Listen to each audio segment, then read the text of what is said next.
Hoy vamos a hablar de costos fijos, variables, contribución marginal y punto de equilibrio.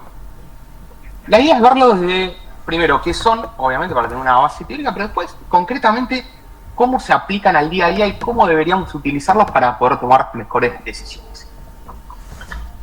Y aquí, ¿de qué sale todo esto y por qué yo digo estamos en un cambio de época? Porque la Argentina cambió, ¿sí? Sin entrar a nivel político, a nivel opiniones, estamos en un cambio a nivel económico, ¿sí? Ese cambio a nivel económico viene de una Argentina histórica donde teníamos altas inflaciones, donde un más menos 5% lo podíamos ajustar en el precio, no hacía falta ser tan fino, teníamos poca competencia.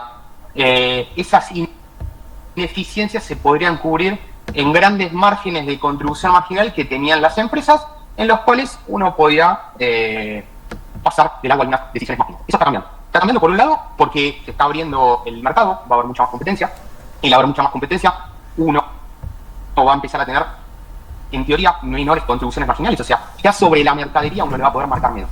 ¿Por qué? Porque el consumidor va a tener más opciones, ¿sí? Simplemente ley de oferta y demanda. Por otro lado, están cambiando los hábitos de consumo, a nivel económico, a nivel macroeconómico. Esa macroeconomía que a veces uno siente que está muy lejos, el que empiece a haber menos inflación y el que empiece a haber créditos para bienes más durables, ¿sí? Empiezan a cambiar, y el que se haya liberado el cepo empiezan a cambiar hábitos de consumo. Antes, las personas con inflación empezaban a consumir para que no se les quemen los precios, ¿sí? Ahora hay posibilidad de tener un crédito hipotecario, hay posibilidad de tener un crédito para autos, y encima de tener crédito los precios de mercado han bajado. Antes era más difícil ahorrar en dólares porque no podías comprar a nivel oficial, tenías que hacer el rubro con el MEP, etcétera, todo mucho más fácil. Entonces, lo que se puede ver, no lo digo yo, sino que son métricas de la economía en general, el consumo ha caído, ¿sí? Gran parte se debe a estos cambios de hábitos. Entonces, por eso traemos este tema, porque cada vez es más fundamental poder distinguir qué es un costo fijo, qué es un costo variable y cuál es la contribución marginal de mi negocio, y en función a eso poder obtener el punto de equilibrio, ¿sí? Con esta intro arrancamos. ¿Qué veo en el mercado? Esto en realidad sería qué vemos en el mercado desde Nimrod. La mayoría de las marcas de e-commerce que conocemos, su principal problema no son las ventas, sino que es la falta de información financiera certera y de calidad. Entonces todo se le echa la culpa a las ventas. Che, me cae el ROAS, es un problema de ventas, me cae esto. Los ROAS que teníamos en Argentina no eran ROAS internacionales, ¿sí? Todavía siguen estando muy por encima de ROAS, por ejemplo, que tenemos en clientes de Estados Unidos. Entonces, en realidad, ese ajuste en la caída del ROAS es una tendencia que iba a pasar más temprano que tarde, ¿sí? Sí, yo, con el ejemplo que me contabas, una marca de Estados Unidos, cliente tuyo. Yo siempre traigo estos ejemplos, pero también está bueno, ejemplo fuera de lo que digo yo, cuál era el ROAS en meta de las campañas de un cliente tuyo de Estados Unidos. Marca completamente ajena al mercado argentino. Exactamente, completamente ajena, vende 100% en Estados Unidos en Shopify. En abril, que cuando lo charlamos la semana pasada, Rodri, era el 2, Rodri, estamos cerrando mayo, 1,81. Y así todo es rentable. 1.8 es el ROAS de equilibrio entonces. No, ese es el ROAS actual, el de equilibrio está más bajo. Claro, sí. Donde se estabiliza hoy.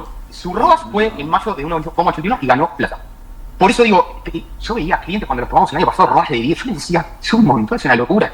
Es más, y muchas veces yo los incentivo a que inviertan más, porque ahí en ROAS de 10, cuando vos podés ser rentable a un ROAS de 2,5, siempre digo, es demanda, está estando insatisfecho.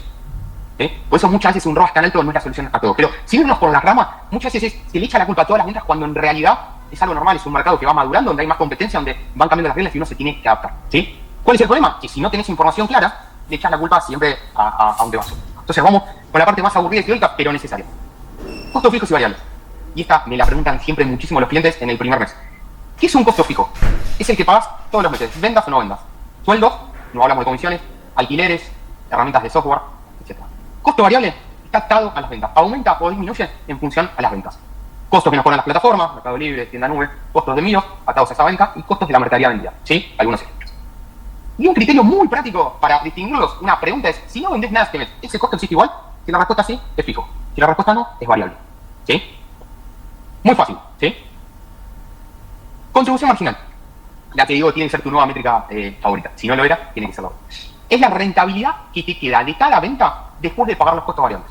Fórmula también, muy simple. Venta menos costos variables, todos los que definimos hace un slide, es igual a la contribución marginal. ¿Por qué es clave? Te permite saber cuánto ganás realmente en cada venta promedio. ¿Sí? Muy importante porque si no, siempre hablamos, che, aumentamos venta, pero ¿cuánto te queda de toda esa venta? ¿Y por qué es tan importante? Porque te permite saber cuánto te va a quedar disponible. Primero para cubrir los gastos fijos y después para generar ganancias, en serio. Y una vez que tenés esas ganancias, definir qué hacer. La reinvertís en stock, la reinvertís en el desarrollo de la marca con alguna agencia, la invertís invirtiendo en mayor publicidad, en una consultoría, etc. Pero primero hay que generarlo. Primero tenemos que saber cuál es la contribución marginal, cubrir los gastos fijos y ahí va a estar la ganancia. Después es indispensable para calcular el punto de equilibrio. Si no, no se podría calcular si no sabemos la contribución marginal. Y por último, te permite basar la toma de decisiones en función a la rentabilidad. Y de nuevo, no solamente a buscar el volumen de venta. No es lo mismo cualquier venta, depende la contribución marginal. Y ya vamos a llegar al último slide, donde hablamos de la contribución marginal por canal. Vamos a volver a tomar este punto. No es lo mismo cualquier venta. Punto de equilibrio. El número que deberías tener tatuado. Sobre todo hoy, donde el mercado está mucho más competitivo. Es el nivel de ventas donde no ganamos ni perdemos. Y donde a partir de ese punto, todo lo que está por encima es ganancia. Obviamente ajustado por la contribución marginal. La fórmula, gastos fijos dividido contribución marginal igual punto de equilibrio. En ese punto no ganamos ni perdemos, salimos hechos. ¿Por qué es clave? Te permite saber el nivel mínimo de ventas a realizar para no perder dinero, con el que salimos empatados. Te permite saber el punto real en donde recién comenzás a generar ganancias. Tiene que ser la brújula para tomar decisiones estratégicas sobre aumentos de gastos fijos. Este es un tema que el último año explotó, la carga de gastos fijos en Argentina. Lo venimos charlando mucho con Rodri. Los dos estamos viendo lo mismo en nuestros clientes. Nosotros vamos a dar nuestro punto de equilibrio a un nivel de contribución marginal y a un nivel de gastos fijos, porque cualquier decisión en gastos fijos nos va a aumentar el punto de equilibrio. Entonces, es indispensable, Para poder tomar decisiones si aumentar o no los gastos fijos, tenemos que saber nuestro punto de equilibrio y tenemos que saber cuán fácil lo estamos consiguiendo. Nos está costando un montón, estamos llegando atinando, o ni siquiera estamos llegando. Si ni siquiera estamos llegando, bueno, ¿qué gastos fijos deberíamos ajustar, por ejemplo? Y después te das focos y urgencia. Si uno sabe que para estar en punto de equilibrio tiene que vender 50 millones de pesos, lo va a estar visualizando desde el día 1 del mes hasta que lo logra. Entonces te hace foco de urgencia y te permite hacer como una ingeniería inversa. Si esos 50 millones son 500 órdenes, bueno, ¿cómo vendemos esas 500 órdenes promedio que necesitamos para llegar mínimamente al punto de equilibrio? Y ahora vamos a ejemplos simples, pero creo que son bastante gráficos, prácticos para poder entender. Ejemplo de gastos fijos, una estructura de un e-commerce. Alquiler, 1 millón de pesos, sueldos, 3 millones de pesos, honorarios profesionales que pagan 1 millón de pesos, herramienta, distintos software, 250.000 pesos, gastos fijos varios, 500.000 pesos. Es una estructura de gastos fijos de 5.750.000 pesos.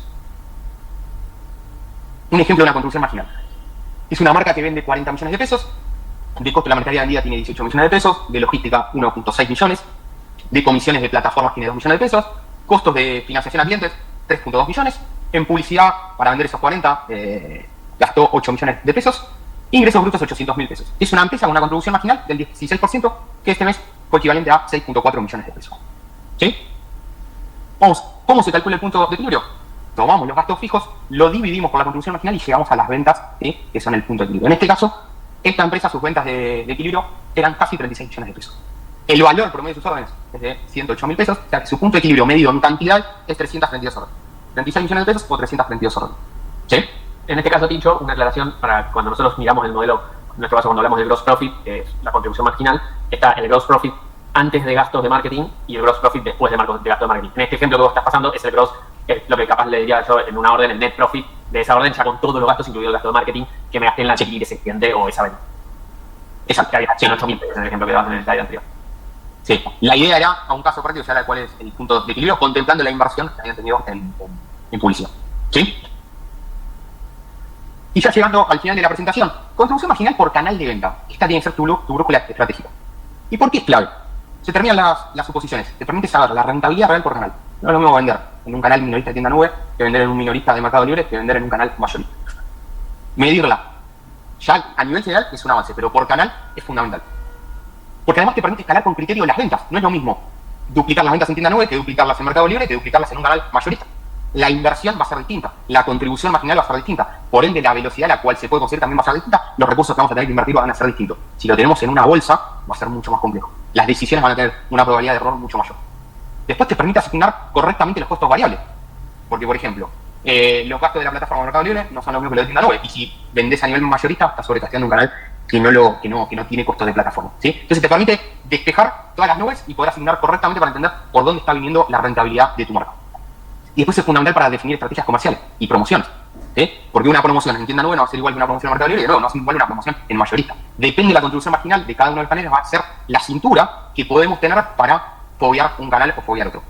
Y también la lógica. En uno va a tener que ser quizás mayor foco en publicidad, en otro quizás mayor foco en precio, en otro quizás mayor foco en cantidad. Entonces, poder tenerlo separado y bien segmentado nos va a permitir tomar mejores decisiones. Y eso es todo en la presentación. Si no sé, Rodri, si querés alguna consulta y si no, ya abrimos al público. ¿Te parece? Sí. Genial, Tincho, gracias. No, preguntas. Esto es más, la idea es que sea un espacio más de charla y de consultas y de poder incluso analizar casos específicos. Si alguien tiene, tipo, yo tengo este número y aprovecharlo a Tincho desde ese lugar. Así que, a ver quién rompe el hielo. Puede ser sobre la presentación o temas por afuera. Francisco, bueno, abrió rápido. Vamos, Fran. ¿Cómo va? ¿Todo bien? Todo bien. Es un tema caliente, esa es la cuestión. En la primera, una de las primeras que mostraba la venta del costo de mercadería vendida, o sea, estás hablando de alguien que tiene, que puede remarcar bastante sobre el precio, digamos, de compra, ¿no? Este fue un caso teórico, tengo casos de clientes que marcan mucho más que esto. Mucho más. Sí, sí. Perfecto. Este es un poco más que el 2. Hay casos reales que están bastante por encima. Sí. No sé cuál es tu No, nosotros tenemos una parte que importamos nosotros, donde ahí sí nos da para esto y un poco más, en donde toda esta, digamos, deducción y todos los gastos que estamos viendo ahí, o los gastos variables que estamos viendo, esta cuenta da, o sea, da y yo analizo y la contribución marginal me da así. El tema es que con el mix que tengo de reventa de acá, no. Me doy cuenta, o sea, con los años, cómo fue pasando, cómo fue cambiando, que es imposible competir o salir a vender incluso. El otro día lo hablamos, creo que fue la semana pasada, él decía, hay cosas en Mercado Libre, por ejemplo, que ya no podemos ni salir a publicarlas. Es así, ¿eh? ¿Cómo va a pasar en e-commerce? Claro. Esa es la parte de la de lectura de largo, de mediano plazo, ni siquiera largo. Sí. O sea, lo que va a pasar es así como en Mercado Libre. Vos antes le comprabas al fabricante y lo vendías y en ese arbitraje vos podías jugar porque el fabricante no estaba en Mercado Libre y hoy no podés porque el fabricante está ahí o lo que sea. Va a pasar en e-commerce porque los costos de adquisición se nivelan en un mercado donde están los peces más grandes jugando. Entonces, en lo que hay que construir, y ahí Tincho si quieres complementar también con lo que vos venís viendo, lo que hay que construir es un modelo que desde el vamos soporte estos costos, de inversión en publicidad que son el 30% de la facturación. Claro, tomarlo como base para entender si el negocio va o no ser rentable ese negocio. Exactamente. Okay. Exactamente. Yo lo tomaría de base en cualquier cálculo o proyección de mi negocio. Al costo de publicidad tiene que estar en el 30%. Exigirle eso. Esa es la pregunta que querías. Porque si no, o sea, hay que aprovechar mientras esté por debajo, pero va a tender a eso. ¿Sí? Okay. Y cada vez va a haber más competencia. Y ahí por eso lo veo también en clientes de distribución, quizás en mercados muy competidos, que yo lo llamo quizás es un commodity porque ese mismo producto lo venden 5. Directamente en Mercado Libre hemos encontrado, tomamos clientes nuevos y decimos, che, estás perdiendo plata hace 6 meses y no se había dado cuenta. Estaba sobreviviendo porque estaba quemando stock. ¿Sí? Es muy común eso. Por eso. Entonces ahí el punto, yo lo que te propongo es, acá hay que sumar algo más. Yo lo que te propondría es contribución marginal general, contribución marginal por canal, pero vos deberías tener una contribución marginal por tipo de producto, importado y no importado. Porque quizás no te conviene determinados productos venderlos, o quizás te conviene en un paquete general donde le metes productos con mayor rentabilidad. Sí, totalmente. Gracias. No, era. Sí, y ese es el mix, que eso es la parte de estrategia empresarial de cada uno, porque después vos decís al vender ese Mercado Libre y decís, che, ¿cómo hace? Y el negocio está en el backend, no lo vas a ver desde adelante, no lo vas a ver. Pues, si vos ves los precios que manejan y hablas con el proveedor y decís, che, está perdiendo plata. Algunos sí, pero hay otros que no, pero el negocio lo hacen por otro lado, porque compran a determinada escala, que tienen un canal distribuidor mayorista que lo marcan de determinado volumen, de determinada manera, y eso les permite generar una economía de escala que pueden jugar ahí. Y de hecho, para mí hoy, tampoco te salva importar, porque depende de qué vendas. Porque si tu negocio es importar, tipo, no sé, lo que sea, un abre de botellas, una cosa, viste, una boludez que la importa cualquiera, en realidad, en un año vas a estar compitiendo con China directo. Con Temu, con plataformas de e-commerce. Hablamos eso, Rodri, en Uruguay, con Temu. Claro. En Uruguay con Temu, un amigo con un e-commerce, creo que les conté. Encontró Temu y, o sea, creo que les conté, no sé si era grupal, pero un mucho lo charlé. Tipo, laburaban ellos un modelo de negocio en e-commerce de cosas, de productos calientes del internet de China, y entró Temu a competirle directamente. Temu es un e-commerce chino. Y entró con anuncios locales y eso le subió todos los costos. Entonces, lo que tenemos acá, y ahora que levante la mano, o sea, levante la mano con preguntas. Pero lo bueno acá es que lo podemos ver. Lo estamos viendo. Ya sabemos qué pasó en Estados Unidos, sabemos qué pasó en Europa, sabemos qué pasó en otros países que vienen con años de estabilidad como Uruguay por su moneda. Lo podemos ver y podemos empezar a mover la estructura en función de esa realidad. Pero es ayer, o sea, es desde ahora que empezar a trabajar en eso. Sí, exacto. ¿Paso una pregunta más? Sí, Obvio. Que por ahí no va de acá, pero sí creo que es más para el final, pero digamos, ¿qué herramientas puede haber como para, a través de entender los números, ¿no? y entender dónde estamos parados, poder tomar financiación, digo, ¿no? Más allá de los bancos o del mercado de capitales, o cómo se puede hacer eso? Porque empecé a meter ahí, me di cuenta que hay un mundo gigante que existe, que se puede, pero todavía no termino de entender cómo. Bien. Es una muy buena pregunta, ahí tenemos mucha tela para cortar.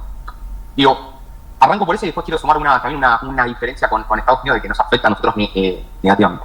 Okay. ¿Qué vemos nosotros a nivel e-commerce cuando los recibimos? ¿Sí? Por lo general vemos, ninguno tiene deuda tomada, o sea, ninguno, o sea, el crédito financiero está totalmente desaprovechado. Pero tienen una traba, ¿sí? Porque por lo general vemos que fueron acumulando monotributos y después se volvieron responsables de tributos, o tienen una sociedad relativamente nueva, ¿sí? Pero muchas veces pasa que tienen muchos monotributos y la sociedad quizás tiene un año. Entonces, ¿qué pasa? Si uno intenta ir a buscar líneas, se va a topar con líneas de financiamiento muy chicas, que por lo general las utilizan para la tarjeta de crédito, para la inversión en publicidad. ¿Sí? Los bancos es ese viejo amargo que para prestarte tiene que tener seguridad de que le vas a devolver la plata. Entonces te va a pedir che, dame los últimos rebalances cerrados, etcétera, etcétera. Entonces, el tener los monotributos que nos permite pagar menos impuestos, ¿sí?, nos juega en contra en este momento donde hay que profesionalizar mucho la gestión de cada una de las marcas, porque no te permite tener el historial necesario, ¿sí?, para poder pedir créditos. Y a diferencia de lo que pasa en Estados Unidos también pasan marcas nuevas que se crean y que no pueden apelar a bancos, porque son los mismos viejos amargos que no prestan. Pero tienen otras vías para pedir prestado, como Shopify Capital, como Mercury. Tienen otras vías ya desarrolladas en el mercado más maduros. Entonces pueden tomar financiamiento para capital de trabajo, lo hemos hecho con clientes, donde si tenés bien medida la contribución marginal, medís cuál es la tasa que te sale, compran inventario con deuda, y eso crece muy rápido. Pero hoy en día el mercado argentino no está maduro. O sea, esa oportunidad ya la vi, todavía no pude crear algo para poder explotarla. Se necesita una buena espalda. Pero ya lo estábamos más de fondo, Picho. Claro, pero esa oportunidad yo la estoy recontra viendo, porque hay un montón de marcas que van a los bancos y no les van a dar más que para una tarjeta, y a veces les cuesta conseguir 10, 15 palos para una tarjeta porque la sociedad tiene 6 meses. Y algunos que directamente están en rubro monotributo y se pasan, imagínate que ni bien te pasás, es muy poco lo que te van a dar. Claro, y aquí hay un punto que para mí es algo que yo quiero pushear mucho entre la comunidad de nuestros clientes y con Tincho, es ordenar los números y profesionalizar la estructura, es lo que te va a permitir después recibir capital. Porque yo quiero armar un fondo de inversión para e-commerce, por ejemplo. Hace rato lo vengo diciendo. Y yo ese fondo lo usaría para invertir en marcas, cualquiera de ustedes, por ejemplo. Ahora, imagínate que vos sos el inversor y viene un negocio que le decís, bueno, dale, te voy a inyectar capital para crecer. Genial. Pero necesito los números, necesito saber dónde voy a poner plata. No, sí, acá tengo el monotributo de mi prima, este es el de mi primo, este es el de mi mujer, este es el de mi hijo. Son estos 10 monotributos, estas 47 cuentas bancarias y los impuestos, más o menos, voy comprando facturas. Olvídate, no le pones mango. Porque sí, pero este negocio no va a prosperar. No le pondrías. Entonces, yo creo que en el análisis, si vos no le inyectarías capital, si vos no le inyectarías capital a tu negocio, más que por amor, pero si lo analizás fríamente desde la prioridad de los números, no es un negocio al cual le podés inyectar capital, y obvio, nadie te va a prestar. Incluso, y si te ofrecen, te va a prestar una tasa que no tenga sentido. Entonces, desde el día cero, hay que hacer todo lo posible para profesionalizar la parte financiera del negocio, porque en el momento que empiece a habilitarse eso, van a poder jugar el que tenga las cosas prolijas, y el que no, pasa con la tarjeta de crédito, pero esto es a mucho más escala. Francisco, ¿te respondí el punto? Sí, era para ver, digamos, qué mirada había también. En nuestro caso, no somos el caso de los mismos tributos, o sea, es una... No, y lo entiendo porque es algo que también lo hablo con amigos que están en esa de los mismos tributos y les digo lo que acaban de decir ustedes, y lo veo así porque, o sea, acá pasó que pudimos ir a pedir algo a los bancos, nos dan. El tema es que, bueno, cuando me di cuenta que para más guita, claro, está mejor todavía, ¿no? Bien. Si te entendí bien, tienen 5 años con la sociedad, ahí ya te deberían prestar más. Ahí te recomiendo averiguar la parte de avales con SGRs. Ok, sí, estamos ahora, te voy a presentar el último balance y estamos ahí, y ya como que se ve una lucecita ahí distinta en el camino. Lo que pasa es que yo fui como re fuerte, ¿viste? Quería ir o sea, cuando hacía las cuentas y veía que de este lado iba bien, y bueno, si tengo que acelerar por acá, porque si me quedo un poquito en medio, en un año me comí. Claro, exactamente. Estaba muy bien pensado, Francisco. Si tenés la sociedad con años, vas a poder hacerlo. Gracias. Abril. No, bueno, era para sumarme a la charla, pero en nuestro caso, ahora yo le escucho a Frank que en realidad ya ellos pudieron acceder y están buscando montos más grandes, pero en nuestro caso hay eso que están ustedes mencionando, tanto Rodrigo como Martín, de profesionalizar, de pasar a ser responsables inscritos. Nosotros, por lo menos con la marca, este es nuestro segundo año que asumimos como deuda buena, y por ejemplo, o sea, teniendo la posibilidad de haber financiado, por ejemplo, costos para materia prima por nuestra cuenta, decidimos asumirla a través de bancos, porque realmente nos convenía, era de no tocar nuestra plata y entender que el negocio podía hacer eso, y eso también fue parte de dejar de manejar 2 monotributos, o sea, el mío y el de Facu, apostar todo ahí con un responsable inscripto y empezar a entender cómo empezar a jugar esos también juegos con el banco. Nosotros todavía, o sea, nunca pedimos más financiación que la que teníamos, digamos, como posibilidades crediticias. Pero, bueno, nada, esta ya es nuestra segunda vez que lo hacemos y creo que en este momento empieza a ser un buen camino también, por lo que empieza a ofrecer.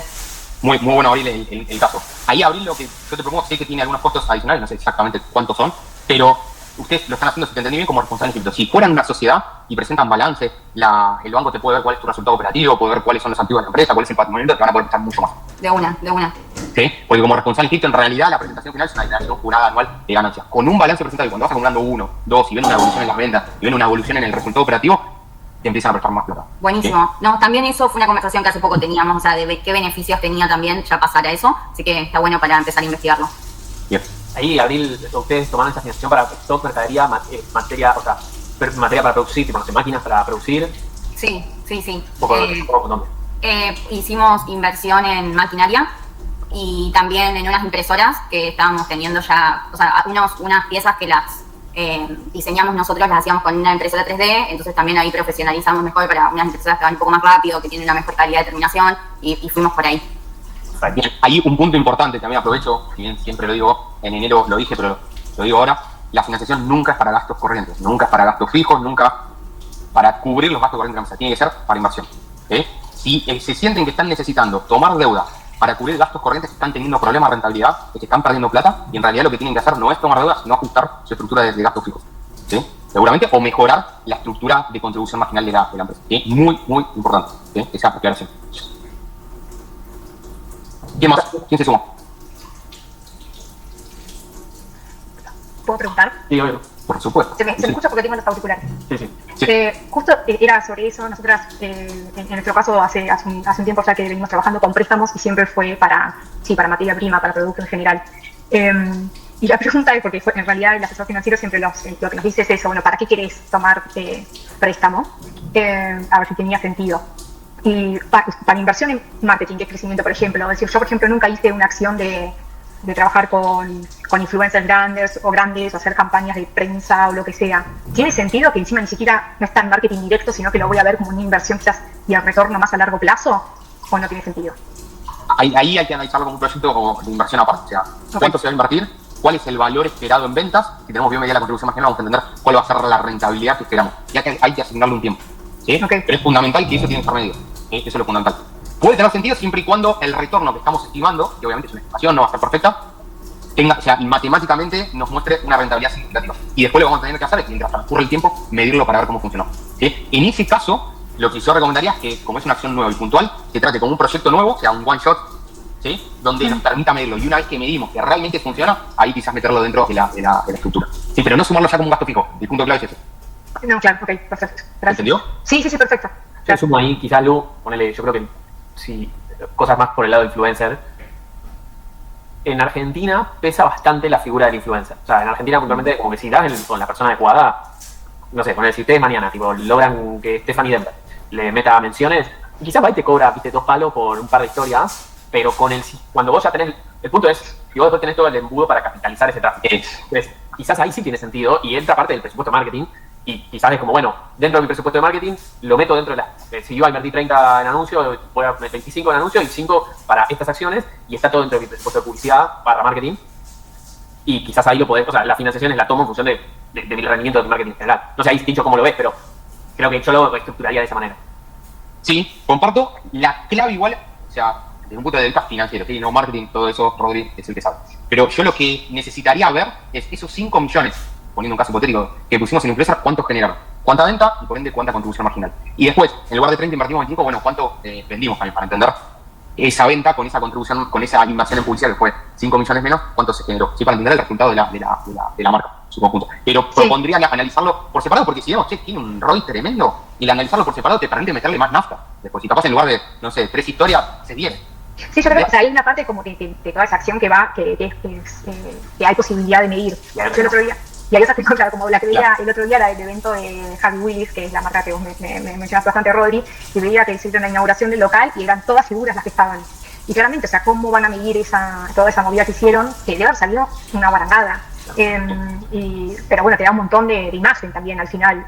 No sé. Yo creo que ahí es cuán bien tenés.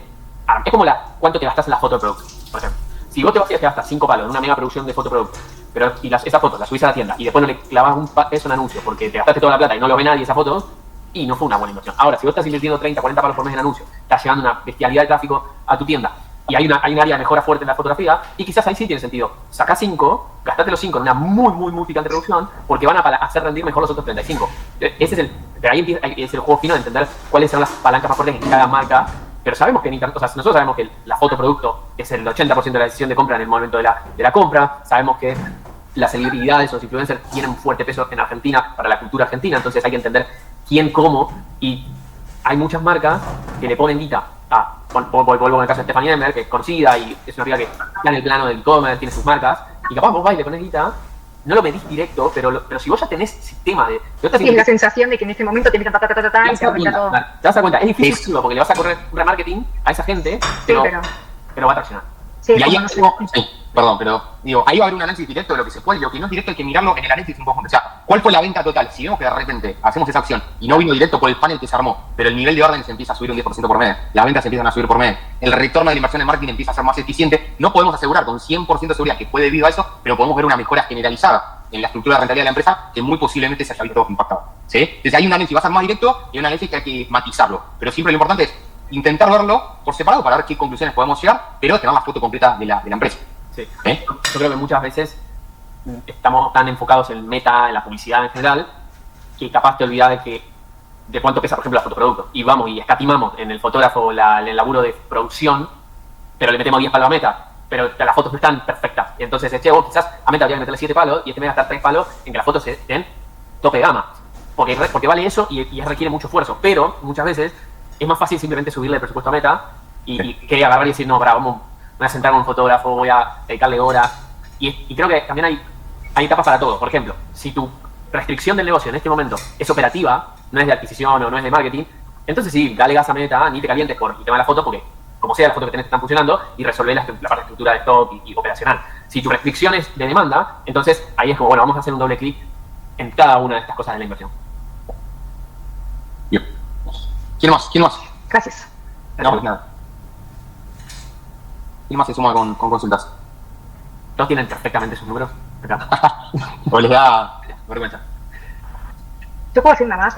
Uy, sí, obvio. Por ejemplo, no sé, a nosotros nos pasó el último tiempo que la última renovación de alquiler, obviamente la primera fue en pandemia y después obviamente se actualizaron, ¿no? Entonces, cuando hacemos el análisis de financiación, dicen, no, pero acá te subió un 400%, mucho arriba de inflación. Sí, pero ¿cómo hago para controlar yo el alquiler? ¿Me entendés? O sea, ahí es como un número de ¿cómo se llama?, de mercado. Y entonces, o sea, me hace tanto esa pregunta y también en los costos fijos y todos los aumentos y digo, ¿cómo uno se pone, digamos, hasta evalúo mudarme, digo, o sea, no trabajo más de cerca de mi casa, sino que me voy a un galpón en el infierno, para, ¿me entendés? Entonces, digo, ¿cómo es la posibilidad cuando vos me decís ajustar, ¿no? Cuando ya empezás como el costo operativo te empieza a pesar tanto, ¿a dónde empezás, no? Porque yo empiezo a analizar todas las limitas, flete, 500 pesos, no sé cuánto menos lo puedo fijar, ¿me entendés? No, ahí hay una parte, Lucía, primero, flete no es costo variable. No, sí, bueno, pero no prendan la luz, chicas, bueno. Sí, no, hay que aplicar. Bueno, se desvío. Hay siempre sentido común. Relevar el estado de resultado y preguntarse, che, realmente todos estos gastos fijos. Muchas veces encontramos empresas que tienen herramientas de software que ni sabían que las tenían, o sea, cosas que realmente no son tan necesarias. O quizás muchas veces ves una estructura de gastos fijos a nivel sueldo que en realidad lo que encontrás son ineficiencias también. Una estructura de sueldo de personal donde en realidad vos decís, y muchas veces pasa ahí, pero si lo rajo, ¿qué hago? Y es la solución, no es la solución. Pero muchas veces ahí está ineficiencia. Tenés para administrar una marca de determinada cantidad de personas, de determinada cantidad de volumen, estás necesitando 10 personas. Y quizás con 5 personas se podría manejar. Entonces lo que encontrás son esas fallas. ¿Sí? Sí. Pero de nuevo, sentido común. No hace falta morirse de frío ni dejar de tomar mate, pues tampoco va a ser la diferencia. ¿Sí? No. Y también, si te vas a un galpón, al infierno, vos lo estás mismo diciendo, o sea, vas al infierno, te vas a vender menos, creo, porque no vas a tener ganas de ir, un montón de cosas. Hay que, siempre el sentido común va a primar, ante todo. Y en relación a esto que, Rodri, yo estuve haciendo un análisis justamente para hacer el fulfillment, no hay chance, o sea, no hay forma que me cierre. O sea, sumando números, le mando poca mercadería, con este cada uno, no sé cuánto. Y eso les dije, miren que, o sea, yo tengo mucho talle, no sé cuánto, ajustame el número, no hay forma. O sea, en relación, porque el costo ya de ingreso de mercadería y de depósito de la mercadería es mucho más alto de lo que representa un sueldo. Claro. El tema ahí para mí, o sea, ¿con quién hablas de Coaching Now? Sí. Para mí, en algunos casos no pasa. El fulfillment, si te sale lo mismo, igual para mí, que es una opinión personal, es negocio, porque no tenés que ocuparte de eso. Ese es el tema. O sea, hoy cuando vemos cuando veo las estructuras de e-commerce más eficientes que ves que funcionan en general, a determinado volumen, ¿no? Al principio sí, son despachar de tu casa, hacer lo que podés, ¿no? Pero a determinado volumen, o ya tienen tantos canales de venta donde tiene sentido tener una distribución propia, porque si vos tengo X cantidad de locales, tengo esto, entonces necesito yo tener control absoluto de la distribución. Pero si no ese es el caso, es como terminás teniendo gente operativa, sueldo, con todo lo que implica de gestión de esas personas para algo que no agrega valor en la cadena de producto, que es empacarlo y que llegue. Y ahí es donde para mí desvía mucho el foco y la atención, y encima es una estructura fija que es siempre como... A largo plazo también es un tema. Claro, porque vos tenés un empleado que cada vez se va acumulando tiempo, entonces cada vez el riesgo de sacar a esa persona es más alto. Entonces, para las estructuras de e-commerce, y es importante descargar e-commerce, ¿no? Empresa que solamente va a vivir del tráfico que genera internet y las ventas que genera por eso. Cuando abrimos otras fuentes, otro punto de venta, eso empieza a cambiar un poco el juego. Pero la estructura de e-commerce Hoy yo veo tipo marcas con 2 personas, facturando 100 palos. Todo apalancado con las herramientas. Y para mí, el punto es que yo entiendo cuando decir, che, pero no puede ser, o sea, yo soy tipo, somos 4 y no podemos más. Mientras exista alguien que con 2 puede, Sí. vos tenés que poder. Se puede. Nosotros va a llevar a ese lugar. Yo estoy yendo con la inteligencia artificial a un escenario, y pasa en todas las industrias, nadie está exento, nosotros también, de agencia Consultoría. Exactamente. Estamos iguales. Estamos todos en la misma. Y yo también estoy pensando, che, donde yo antes pensaba que necesitaba 50 personas, yo capaz en realidad necesito 25. Necesito ser más eficiente para apalancarme en otro lugar. ¿Qué vamos a hacer con esos puestos de trabajo? Es un debate que nadie en el mundo lo tiene resuelto. Para mí va a haber más emprendedores y gente dedicándose a otras cosas. Pero en estructura de e-commerce es una realidad, y lo que para mí está pasando en Argentina, y que yo les imploro que estén atentos a esto que estamos charlando ahora, es que la mayoría de las personas que están acá, la mayoría, armaron un e-commerce porque se fueron encontrando con el e-commerce. Se fueron encontrando con el modelo de negocio e-commerce. Empezaron comprando y vendiendo, funcionó, fueron desarrollando, fueron aprendiendo sobre la marcha. Y hoy tenés, con la apertura de la importación, con la flexibilidad de la importación, una economía mucho más ordenada y opciones, tenés una generación de marcas que nace para e-commerce, que arrancan y dicen, es un pibe que tenía una agencia de marketing, ya sabe de Meta, sabe de Shopify, sabe de todo, dice, a ver qué puedo vender, o encuentra algo que le gusta vender, y lo arma bajo estos estándares. Dice, voy a tener una persona de despache, o lo mando a un fulfillment, y el 80% de mi gasto va a ser en Meta Ads, y ya voy a construir la marca lo más rápido posible, y después veo para dónde voy. Yo, por lo menos, estoy encontrando cada vez más marcas de ese estilo, que son las que te presionan en el mercado, al que venía con 4 empleados, viste que 2 se encargaban a armar pedidos. Rodri, cuento un caso que es de Estados Unidos, pero para que sirva de referencia, porque el mercado, de nuevo, como decimos, más temprano o tarde va a atender ahí. Tenemos un cliente que factura $300.000 y no tiene un empleado. No tiene uno. Es británico, vive en Argentina y tiene el e-commerce en Estados Unidos. $300.000. Rentable, robas de 1.80 en el mes y gana plata. Y no tiene un solo empleado. Tiene ahora algunas personas freelance que le hacen atención al cliente, después el fulfillment en Nueva York, le producen, no me acuerdo en qué ciudad, y lo maneja todo desde acá. Digo, a ese nivel de eficiencia en algún momento se va a llevar. Porque ese tipo tarde o temprano también dice, che, con el nivel de ineficiencia que hay acá, lo hago acá. Si yo, estando yo solo, puedo facturar eso. O sea, en un mercado más abierto, lo que genera que la competencia puede ser Temu de China, y cuando diga, termine de tomar confianza, ya probó el mercado latinoamericano en Uruguay, bueno, va con toda Argentina.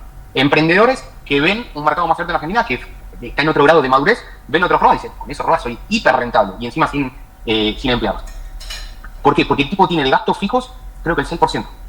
Yo les digo, una marca de e-commerce en Argentina que tenga el gasto fijo por debajo del 15% es un caso de tope de gama. En Estados Unidos, este tiene 6%, o sea, es hiper eficiente, por eso puede tener un ROAS tan bajo y poder ganar plata igual. Sí. No digo que sea fácil, perdón, también lo digo. El tipo es un cráneo, es un crack, ¿sí? Pero digo que existen esos casos y en algún momento se va a llegar a competir con alguien así. Yo creo que la mayor parte de las ineficiencias en Argentina están por la parte de las personas. Yo creo que yo lo que veo es mucha ineficiencia, pero por modelo, porque armamos un e-commerce como si fuese un local donde necesitas una persona sentada 8 horas. Quizás, ¿entendés? Lo armamos porque, bueno, necesito una persona que esté para despachar los pedidos, y luego contrato a mi prima que me viene a ayudar acá, y contrato esto. Como que se fue armando así. Porque a mi prima no la puedo rajar, ¿no? Porque los márgenes te lo permitían. Porque los márgenes te lo permitían, no porque la gente, los empresarios de Argentina son tontos, no, porque los márgenes te lo permitían y te lo requerían en cierto punto porque la tecnología no estaba tan eficiente.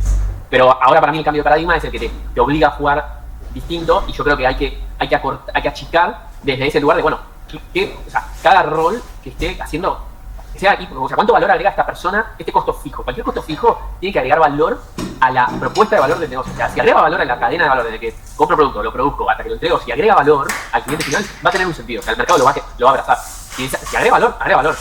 Pero vamos a tener que ponernos cada vez más finos en toda esa estructura. Después también existe, o sea, ojo, querés vender $2 millones, $1 millón por mes, no te vas a alcanzar con 3 personas, pero tampoco vas a tener, o sea, vas a tener un costo fijo de $70.000. Es un montón de gente, o sea, son 30 personas. Entonces, o sea, vas a poder facturar, o sea, no hay muchas marcas en Argentina que vendan eso. Entonces, pero para mí esa relación tiene que ser si nos mantenemos en estas márgenes, sabes que estás dentro del juego. Cuando estás muy salido del margen, ahí es cuando tenemos que volver lo más rápido posible al margen, y a veces es doloroso. Es así, ya lo tengo clarísimo. El mercado, tarde o temprano, te corrige. Sí. Abril. Bueno, justo lo hablamos con Rodri, nosotros hace poquito que arrancamos, en la sesión de diagnóstico, donde él nos hace armar esta planilla aire con los costos, digamos, del e-commerce, y ahí nosotros producimos.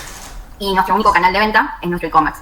Entonces, cuando vos hablas de ese 5% de un e-commerce rentable de costos fijos, creo que nosotros, bueno, no tengo el número fresco, con Rodri no nos había llamado demasiado la atención, o sea, como que lo veíamos correcto, pero sí la realidad es que tiene en realidad los costos de productivos, no tiene los costos del e-commerce. O sea, tiene los costos del salón donde yo produzco, de mis empleados que producen, de la luz para producir, digamos, y también tiene los costos de la oficina donde a lo mejor yo vendo, ¿no?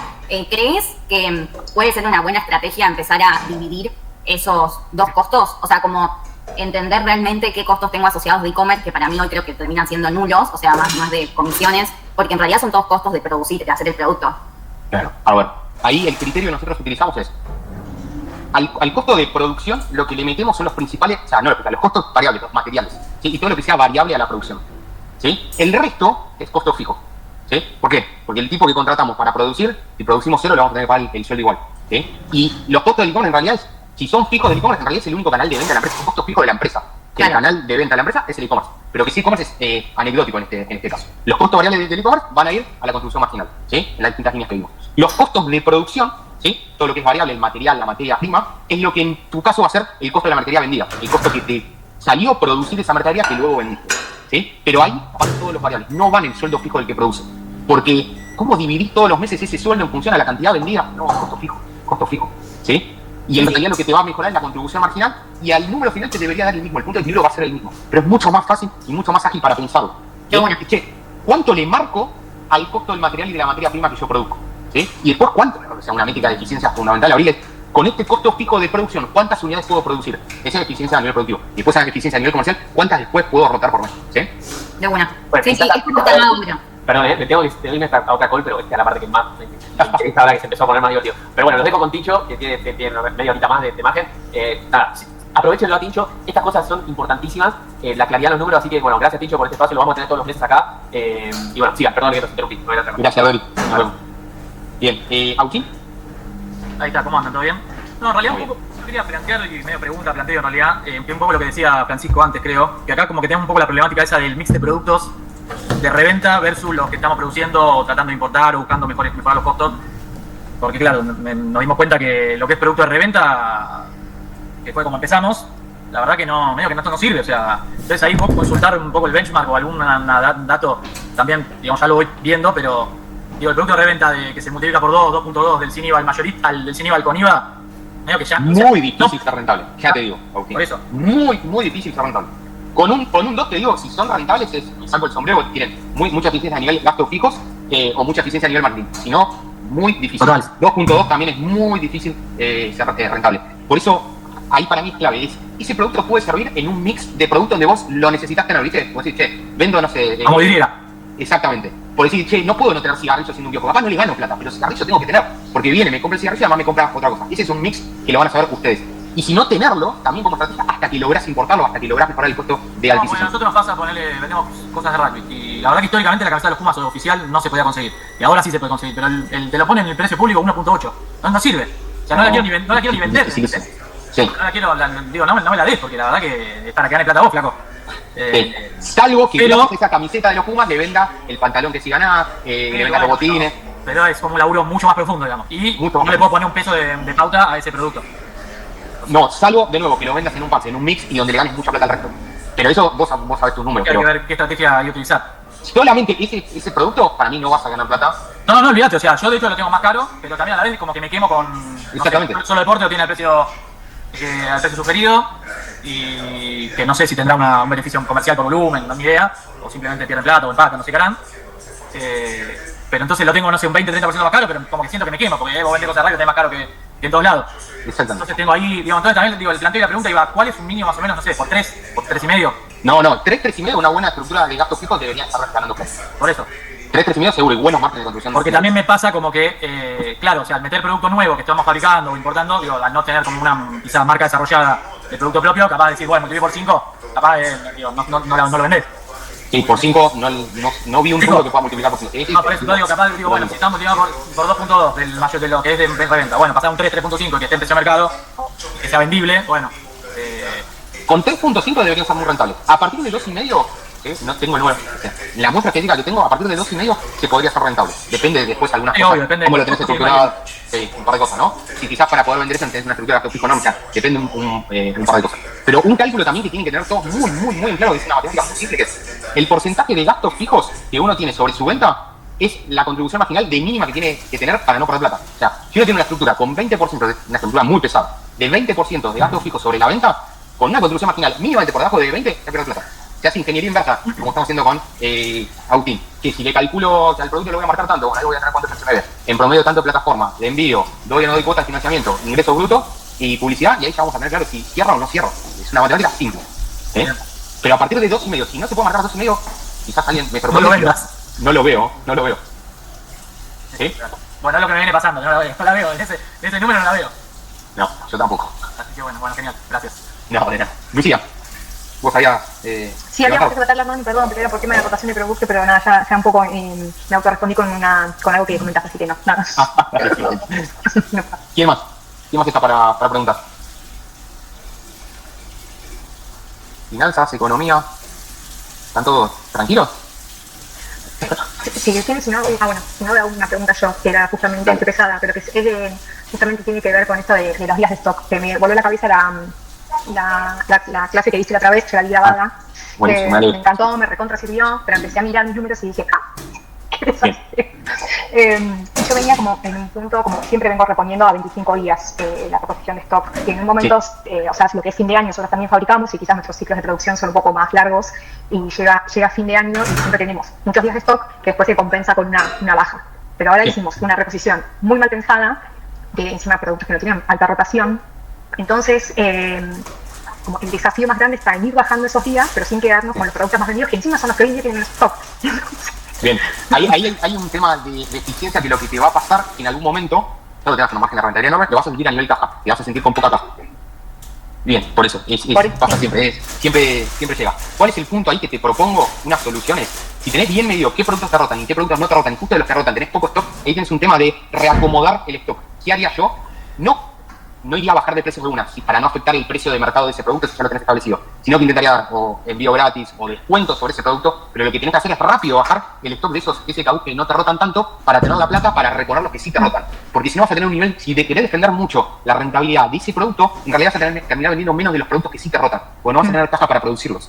¿Sí? Hay un tema de eficiencia que te va a afectar principalmente en la caja. En la caja, sí. Sí, ese fue el desafío, básicamente. Pero como claro, o sea, es muy difícil para mí hoy en día seguir bajando el stock en días, porque tengo que seguir fabricando. O sea, por suerte tenemos el CMB representa el 20%, entonces como bien. Es bastante bien, entonces no nos destruyó, pero claro, o sea, es muy difícil ir bajando los días si seguimos con la carpintería de los clavos. Claro, pero digo, ¿vos tenés que sí o sí seguir produciendo ese producto que no rotás? No, eso no. Por eso digo. Frenar la producción, yo lo que te recomendaría es bajar un tiempo lógico la cantidad de días de stock que tenés de ese producto y con esa caja que generas empezar a reponer stock del que sí te rota para poder vender más agresivamente. Sí, exactamente. Perfecto, gracias. No, de nada. Las Juanas, no tengo tu nombre. Soy Vicky, Martín, Vicky. Vicky, un gusto. Te hago una pregunta que a lo mejor es un poco básica, pero yo no me aclaro. Yo soy responsable inscripta. Sí. Cuando hago una compra, les suelo pedir que me agreguen el IVA para que me facturen completo. Eso, primero, no sé si estoy haciendo bien o mal, esa es la primera pregunta. Porque todos te ofrecen, yo compro a importadores o a fábricas de acá y revendo. Esa es la primera pregunta. Si está bien pedirle a todos que me hagan factura completa, aún agregándome el 20% de IVA o 10% a algunos. Y la segunda pregunta en relación a eso, yo cuando le saco el precio, yo estoy haciendo 3.5 o por 4. Bien, y digamos, no es que me dejan de comprar por el precio, vengo más o menos bien, inclusive por 4, pero por ejemplo, si algo me sale 100 y le cargaron el IVA para hacerme la factura completa, yo hago por 4 de ese número final, con IVA incluido. ¿Eso está bien? O porque se me va como un montón, ¿no? Claro, bien, ahí hay un punto clave que lo tratamos en el workshop anterior y es un tema muy repetitivo, así que no es para nada básico. Bueno, Vicky, un tema muy importante, el IVA no es ni una venta ni un gasto, per se no es nada. O sea, deberíamos ir, vendemos con IVA, vamos a tener un débito, un IVA que después vamos a tener que pagarle al fisco, y el IVA de las compras lo deberíamos tener como saldo a favor, ¿sí? Es una posición donde se debería matchar, ¿sí? Teóricamente. Pero vamos al caso práctico de lo que les pasa mucho a muchas marcas de e-commerce, que muchas no tienen el 100% de sus ventas facturadas. No sé si es tu caso, Vicky. Sí, yo facturo todas mis ventas porque son ¿Todas? menos la del local físico, pero en lo que es e-commerce yo facturo todo. Bien, hay muchos que las ventas de e-commerce no las facturan todas, ¿eh? ¿Cómo hace para no facturar? No está... No se puede en una llamada grabada, no se puede, pero... Está bien. Después te llamo. Después te llamo. Igual yo no me dedico a eso, ¿no? Pero digo, me encuentro con casos de que no las... Por eso hago esa pregunta. Digo, ahí el punto principal es saber, de tus ventas, ¿qué porcentaje están facturados? porque vos me dijiste que las tiendas físicas no... Pero es mínimo porque mi tienda Okay. no vende mucho, entonces es un mar muy chiquito que la factura. El IVA que vos tenés, ¿sí? Que vos le estás pidiendo que te facturen, en realidad no es un gasto para vos, porque vos tenés mucho IVA que facturás, Sí. o sea, que va a dar mucho IVA a pagar. Todo ese IVA que vos recibís de tus proveedores, en realidad le terminás pagando de menos al fisco, no es un gasto para vos. Bien. ¿Eh? Entonces, No se lo tengo que agregar al precio. ahí va una pregunta, Vicky. Si vos comprás a 100 más IVA y le multiplicás por 4 y a eso le sumás el IVA.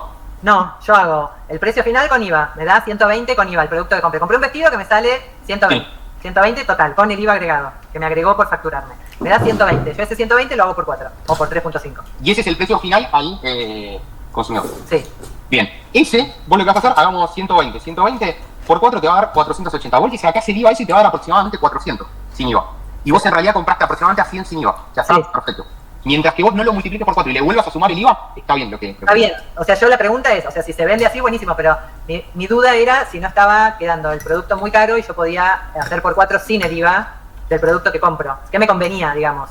Es que en realidad, a ver, una cosa es precio de mercado. Si el mercado te lo está aceptando y vos estás con una buena rotación y venís creciendo Por con ahí me lo aceptaría mejor si está un poco más barato, qué sé yo. Bien, eso solamente lo vamos a estar probando. Pero vos lo que estás haciendo es multiplicando por 4. Está bien lo que estoy haciendo de multiplicar Está por 4 con el IVA incluido. Porque en realidad vos ese IVA incluido multiplicás por 4, cuando vendés, se lo restás, vos en realidad no vendés a 400. Claro. Ese es el precio final, pero hay parte que es IVA, ¿me entendés? Sí.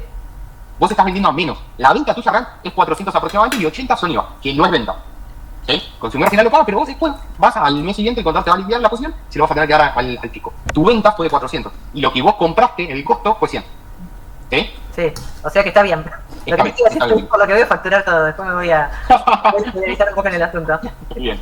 Bueno, gracias Martín. No, de nada, un placer. Y creo que ahí levantó Ulises y la bajó después. No sé si sigue estando la llamada o me pareció a mí. ¿Quién más? ¿Quién más? ¿Qué otra pregunta?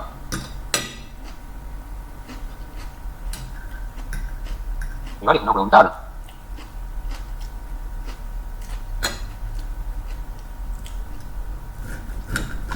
¿Nadie más tiene ninguna consulta?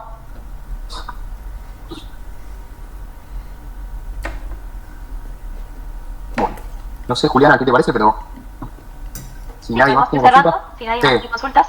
Igualmente recuerden que nos queda fija ya esta reunión. Una vez por mes yo voy a ir avisando ahí por el grupito de avisos en qué fecha, pero siempre va a rondar más o menos la fecha que lo estamos haciendo este mes. ¿Sí? Igual